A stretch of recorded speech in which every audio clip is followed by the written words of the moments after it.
The sum of a number and its reciprocal is 2 whole 1/20।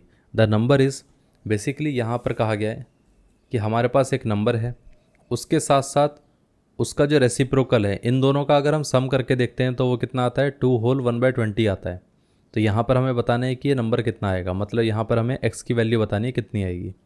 अब देखिए, इसको अगर हम देखें तो ऐसा लिख सकते हैं कि इसमें पूरे में एलसीएम आ जाए, क्योंकि यहाँ पर हम डिनोमिनेटर में 1 मान लेंगे तो इसका एलसीएम कितना आएगा, x आ जाएगा। और ये x इंटू एक्स कितना आ जाएगा, x स्क्वायर। 1 इंटू 1 कितना रहेगा, 1। अब 20 इंटू 2 कितना रहेगा, 40। और ये कितना आ जाएगा, 1/20।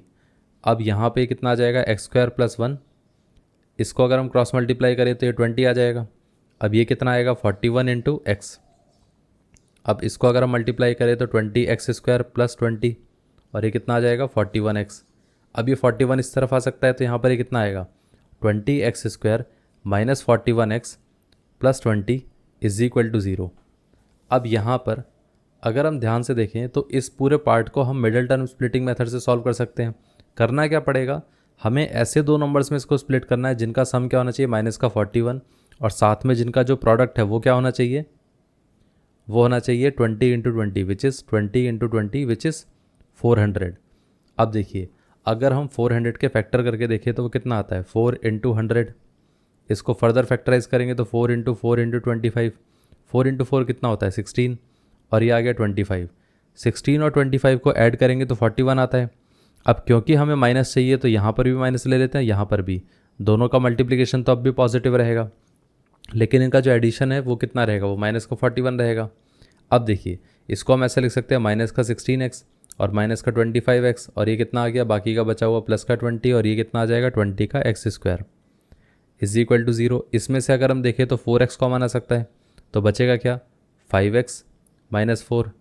अब इसमें से अगर हम देखें तो माइनस का 5 कॉमन आ सकता है, तो बचेगा क्या, ये आ जाएगा 5x minus 4 is equal to 0।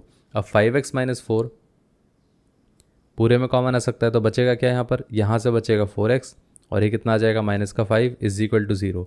अब ये वाला पार्ट अगर 0 के साथ इक्वेट होगा तो x की वैल्यू कितनी आ जाएगी, 4/5। अब ये वाला पार्ट अगर 0 के साथ इक्वेट होगा तो x की वैल्यू x की वैल्यू प्लस का 5/4 आ जाएगी। अब यहाँ पर आंसर क्या आएगा हमारे पास, x is equal to 4/5 and 5/4।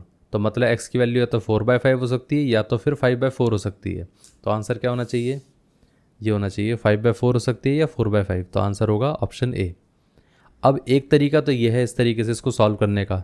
दूसरा मेथड क्या है कि हम डायरेक्टली इसको देख के भी सॉल्व कर सकते हैं। क्यों, अब देखिए, एक चीज़ सोचिए, क्वेश्चन में दिया क्या गया था, दिया गया था कि हमारे पास यहाँ पर क्या क्या है, ये दे रखा है कि नंबर और उसका जो रेसिप्रोकल है उसका सम 2 होल 1/20 होना चाहिए। ये नंबर कितना है, ये है 41/20, डिनोमिनेटर में 20 आ रहे हैं। आप एक चीज़ खुद सोचिए कि अगर हमारे पास ये नंबर रहेगा 5/4, 5/4 का रेसिप्रोकल कितना होता है, 4/5 होता है। तो मतलब यही नंबर अगर इन दोनों को ऐड करेंगे तो एलसीएम कितना आएगा, 20 आएगा। इन दोनों को ऐड करेंगे तो एलसीएम कितना आ रहा है, 12। इन दोनों को ऐड करेंगे तो एलसीएम 30 आ रहा है। इन दोनों को ऐड करेंगे तो एलसीएम कितना आ रहा है, 6 आ रहा है। तो सबको देख के पता चल रहा है कि डिनोमिनेटर 20 इधर ही आ रहा है, इसका मतलब आंसर यही रहेगा।